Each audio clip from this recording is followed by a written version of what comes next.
नमस्कार, अतुल्य लोकतंत्र चैनल में आप सबका स्वागत है। मैं हूं आपका अपना दोस्त अतुल्य कुमार। एक बार आप लोग जुड़ जाइए, फिर आज के मुद्दे पे बात करते हैं। तो साहब, बात होती है आज हमारे देश की एक सांसद महोदया के बारे में, और देश की एक मंत्री हैं स्मृति ईरानी जी, उनके बारे में बात करते हैं। इसलिए हम इसलिए बात नहीं कर रहे कि एक महिला है, लेकिन इनके बारे में बात इसलिए कर रहे हैं कि 2014 से पहले उस समय के तत्कालीन प्रधानमंत्री मनमोहन सिंह को गैस सिलेंडर महंगा होने के कारण उनको चूड़ियां भेंट कर रही थी। उस समय गैस सिलेंडर का भाव 400 के आसपास था, 400 प्लस था। उस समय के प्रधानमंत्री को ये चूड़ी देने के लिए जाती थी, और आज वही गैस सिलेंडर 1000 रुपये के पार हो चुके हैं। तो इससे तो यही लगता है या तो बाजार में चूड़ियां बनना बंद हो गया है, या फिर स्मृति ईरानी जी को दिखना बंद हो चुका है।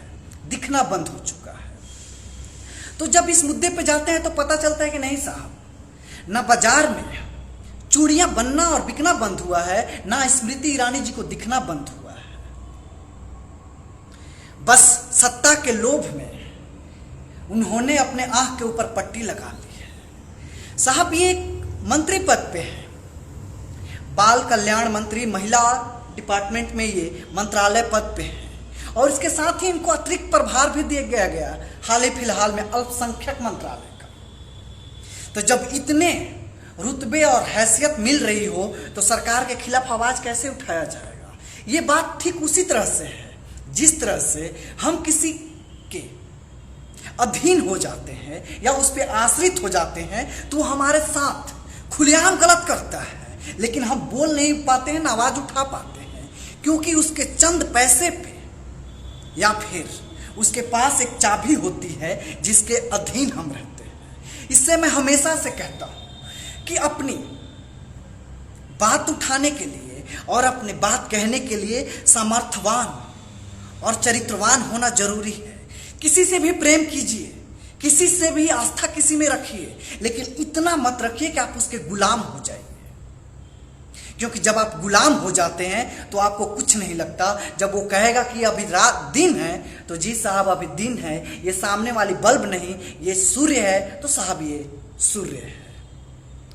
अभी ये देख के तो यही लगता है कि भारत के तमाम नेता यही हो चुके हैं, जो आला कमान कहेगा वो हम करेंगे।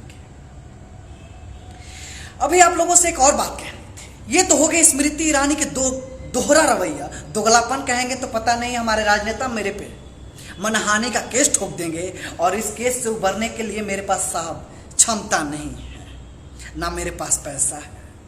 अगर इतना मेरे पास रुतबा और स्टेटस होता तो अपनी बात कहने के लिए इस गर्मी में बैठ के अपने पसीना पूंछ के बात नहीं कहता, कहीं एसी के रूम में बैठ के पीछे तमाम फैसिलिटी के साथ अपनी कथाएं कहता, जैसे main stream media news channel पे अपना धंधा खोल के बैठी हुई है। छोड़िए, हमें अपनी आवाज उठानी है, तो जो आवाज उठाने वाला होता है उसको हमेशा दुख और दर्द झेलना ही पड़ता है, लेकिन इससे उसके हौसले में कमी नहीं होती है,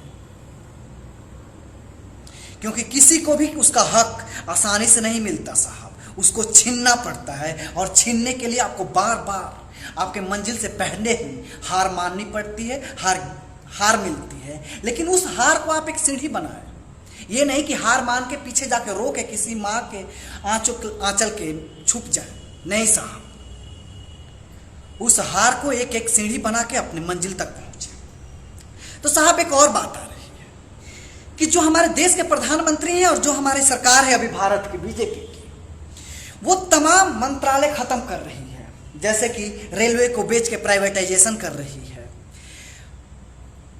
फ्लाइट यानी कि नागरिक उड्डयन मंत्रालय को भी बेच के उसको प्राइवेटाइजेशन कर रही है। जब इन तमाम मंत्रालयों को बेच दिया गया है, तमाम फैसिलिटियों को बेच के प्राइवेटाइजेशन किया जा रहा है, तो ये क्या जो मंत्री साहब भल्लुक हैं, ये क्या आलू छीलेंगे? क्या करेंगे? किसके लिए इनको रखा गया है? या फिर जनता के पैसे पे इनको फैसिलिटी दिया ही जाएगा? नागरिक उड्डयन मंत्री जी क्या करेंगे? रेलवे मंत्रालय के मंत्री जी क्या करेंगे जब रेलवे रहेगा ही नहीं? हमारे समाज से 3 लोगों को रहना भी जरूरी नहीं है।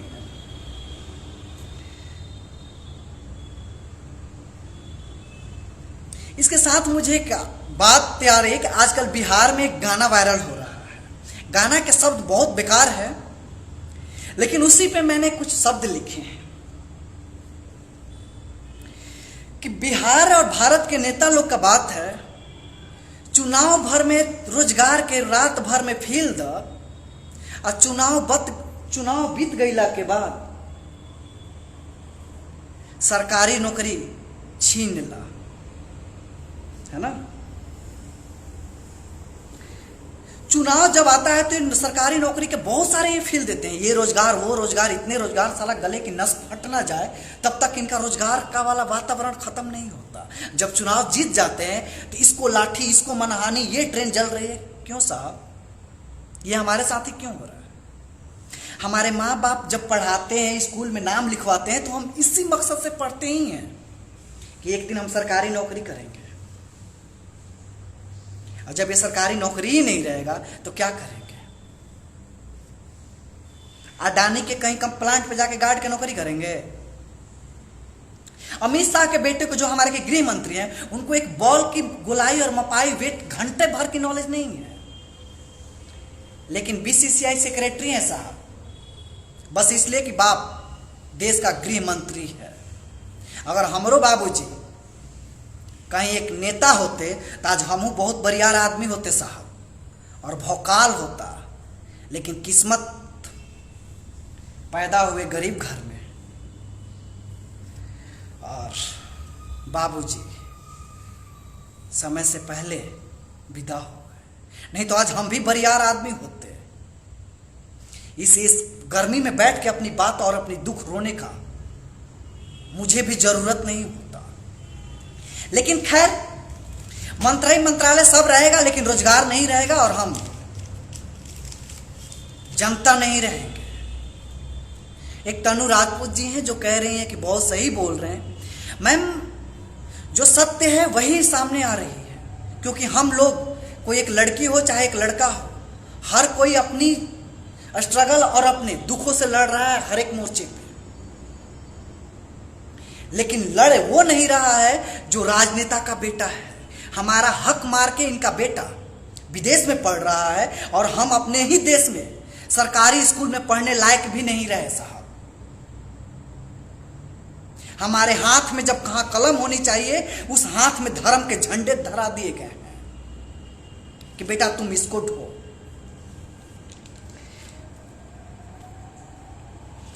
ये तो हो गई साहब अभी देश के उन सरकार की दोगले रवैये के बारे में, क्योंकि जब स्मृति ईरानी जी जब 400 रुपये गैस सिलेंडर था तो गले की नस फाड़ के चिल्ला रही थी कि बहुत गैस का सिलेंडर बढ़ गया, बहुत गैस का सिलेंडर बढ़ गया, बहुत प्राइस बढ़ गई।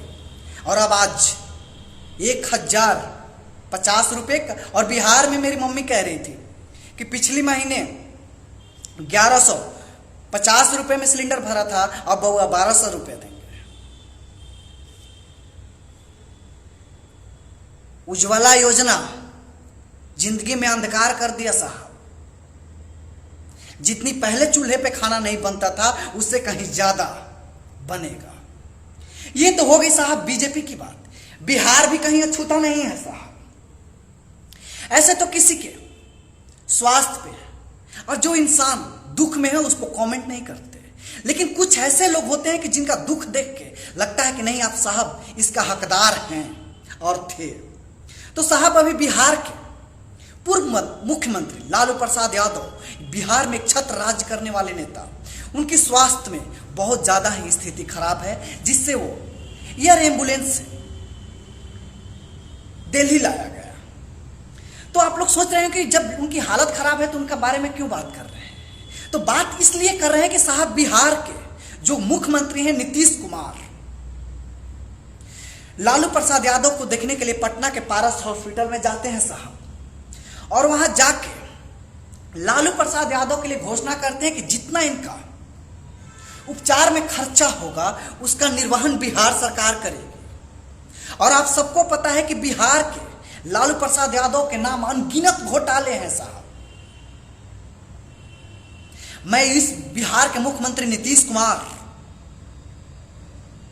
से कहना चाहूंगा, अभी आप शब्दों पे मत जाइए, अभी फीलिंग पे आ जाइए, क्योंकि शब्द इससे ज्यादा गंदे मन में हैं। लेकिन मेरी शिक्षा ऐसी नहीं है कि किसी देश राज्य के गार्जियन को गालियों से परिचित कराओ, क्योंकि आप कहीं ना कहीं मेरे गार्जियन भी हैं और राज्य को रिप्रेजेंट कर रहे हैं। तो आपसे मैं कहना चाहूंगा कि जिस रुतबे से और जिस हैसियत से और जिस दोस्ती से लालू प्रसाद यादव को फ्री में उपचार का घोषणा किया, कभी समय मिले तो बिहार के पीएमसीएच और उन तमाम अस्पतालों का दौरा कीजिएगा जहां पे एक बिहार का नागरिक प्राइमरी उपचार के लिए किसी विधायक को फोन करता है कि साहब एक कॉल कर दीजिए, हॉस्पिटल में भर्ती हो जाएंगे, हम पैसा दे देंगे साहब। बेटा के लिए जो जमीन है घर पे उसको गिरवी रख के अपने बेटे के इलाज और माँ के इलाज के लिए आता है। क्या ये नहीं दिखता? जब राज्य के आप सिरमौर पे हैं तो बिहार के उन तमाम नागरिकों के आप गार्जियन हैं। लेकिन क्यों कीजिएगा? लालू प्रसाद के सहयोग से कहीं मुख्यमंत्री का गद्दी बच जाए वो ज्यादा जरूरी है, क्योंकि इन तमाम भेड़ियों को जो कहते हैं कि हम समाज सेवी हैं, ये तमाम भेड़िए हैं साहब, ये चिल हैं और हम और हमारे सपने उनके लिए आहार हैं और उसको नोचते रहते हैं। हमारे सपने इनके लिए एक मरा हुआ जानवर है जिसको ये नोच के अपना सत्ता पे पहुंचते हैं। इनका वस्त्र ही बस सफेद होता है, पूरी की पूरी इनका चरित्र काला होता है साहब, चरित्रहीन होते हैं। तमाम नेता नहीं, उसमें कुछ। इसके साथ एक और बात मैं बता दूं, पंजाब के मुख्यमंत्री भगवंत मान आज दूसरी शादी की है। इससे पहले पहली बीवी से जो बच्चे थे वो दोनों बच्चे जब ये मुख्यमंत्री की शपथ लिए थे तो उनमें आए थे। अब ये पता नहीं है साहब कि आज की शादी में घोड़ी के सामने वो दोनों बच्चे डांस किए हैं या नहीं, लेकिन ये लोग समाज के क्या आइडियल देंगे साहब, जो समय समय पर पत्नी जिनको लक्ष्मी का रूप कहा जाता है ये बदल देते हैं। इनको समाज क्या आइडियल मानेगी? और ये चरित्रवान है। जब ये चरित्रवान है तो वो गांव का एक नागरिक खेतों में हल चला के अपनी बीबी के लिए खाना बना का प्रावधान करता है, वो क्या है? अगर इनको चरित्रवान कहा जाएगा और इनको महान कहा जाएगा तो उस इंसान के लिए भगवान से कहीं कम का दर्जा नहीं होना चाहिए। खैर, किसी के पर्सनल लाइफ पे कमेंट नहीं करना चाहिए, लेकिन जब आपकी लाइफ पब्लिक लाइफ हो तो आपको ध्यान देना चाहिए कि आप क्या कर रहे हैं। उसको जनता एक रोल मॉडल के रूप में लेती है। लेकिन इन तमाम भेड़ियों को उनसे मतलब नहीं है, इनका घर चलना चाहिए। नीतीश कुमार को इसके साथ में एक आग्रह भी कहूंगा कि कभी भी सरकारी योजना का विरोध होता है तो बिहार में सबसे ज्यादा होता है, और बिहार में सरकार को इसकी हानि भी होती है, क्योंकि रेल और रेलवे ट्रैक और सरकार की वो सारी संपत्तियां जलाई जाती है। इसका कारण ये भी है कि बिहार में गरीबी इतनी है कि सरकार उसको कभी भी खत्म करने की जरूरत नहीं समझती। एक मैं जिंदा एग्जाम्पल बताता हूं। बिहार में एक कास्ट होता है मुसहर, जिसकी जाति से बिहार के पूर्व मुख्यमंत्री जीतन राम मांझी 6 महीने के लिए बिहार के मुख्यमंत्री भी हुए। मुसहर यानी कि वो जाति होती है जो कि मूस यानी कि चूहा मार के खाती है। उस समाज के लोगों को ये भी नहीं पता है आज के दौर में भी कि 108 नंबर फोन करने पे एम्बुलेंस फ्री में आता है। अगर आप लोगों को लगता है कोई कहां है तो मैं जहां कहूं भोजपुर जिला और जगदीशपुर प्रखंड आ जाइएगा, मैं ताल ठोक के दिखा दूंगा। मुझे उससे फर्क नहीं पड़ता कि मेरा बाप चोर है, लेकिन अगर मेरा बाप चोर है तो मैं उसको चोर कहूंगा, ये नहीं कहूंगा कि वो मेरा बाप है इसलिए वो महान है। इतनी मेरे में क्षमता है। आशा करता हूं कि जितने भी बिहार के नागरिक हैं और देश के युवा अपने हक के लिए लड़ाई करेंगे, ना कि मंदिर और मस्जिद की रक्षा करेंगे। मंदिर और मस्जिद की रक्षा करने से हमारा सपना साकार नहीं होगा। अब्दुल कलाम के जन्म दिवस पे व्हाट्सएप पे स्टोरी लगा लेने से क्या अब्दुल कलाम की शिक्षा हमारे अंदर आ जाएगी? अब्दुल कलाम के प्रतिमा पे माल्यार्पण करने से समाज में अब्दुल कलाम वाली शिक्षा आ जाएगी? नहीं, उसके लिए स्कूल और विश्वविद्यालय समय पे एग्जाम कराना होगा। क्या स्वामी विवेकानंद के प्रतिमा पे माल्यार्पण कर देने से भारत के युवाओं को शिक्षा मिल जाएगा? आज घंटा कुछ नहीं मिलेगा, बस उनको धर्म और जातिवाद का झंडा देके दौड़ाते रहेंगे और हम दौड़ते रहेंगे कि सबसे करप्ट नेता को हम चुन लेते हैं बस इसलिए क्योंकि वो हमारा फूफा नाना चाचा है। तो एक बार फिर मैं नीतीश कुमार से कहना चाहूंगा कि लालू प्रसाद यादव के लिए जितनी आपकी प्रेम और आस्था उमड़ी है उससे कहीं ज्यादा मुझ में भी है उनके लिए, क्योंकि उन्होंने एक दौर लाया जिसमें पिछड़ी जाति के लोगों को बोलने का हक मिला। लेकिन यही आस्था और निष्ठा आपकी उन तमाम जनता के लिए भी लाइए जो बिहार में एक दलदल में जा रहे हैं। लेकिन उसको करने से आपको क्या मिलेगा? आपको तो लालू प्रसाद को अगर सेवा कर दीजिएगा तो तेजस्वी के मन में आएगा कि नीतीश चाचा ने हमारे पिताजी के लिए राज्य के खर्चे पे ये दिया तो इनको और 2 साल मुख्यमंत्री रहने दीजिए। धिक्कार है ऐसी राजनीति पे, मैं थू कहना चाहूंगा। इससे ज्यादा मेरे पास शब्द नहीं है घटिया राजनीति के लिए। ये एक राजनीति का वो क्रम चल रहा है जहां से नरक भी अपने आप को कहता है कि इन घटिया चरित्र और घटिया मानसिकता वाले लोगों के लिए मेरे पास जगह नहीं है। इसी आशा और विश्वास के साथ आज का वीडियो मैं खत्म करता हूं कि भारत के वो तमाम नागरिक और वो तमाम युवा अपने हक के लिए वोट देंगे और जो उनकी हक है एक बार उठाना और एक बार कहना सीख जाएं तो फिर किसी के मजाल नहीं कि आपको आपके हक देने से रोक दे। इसका कहीं से यह मतलब नहीं है साहब कि आप ट्रेन जलाएं।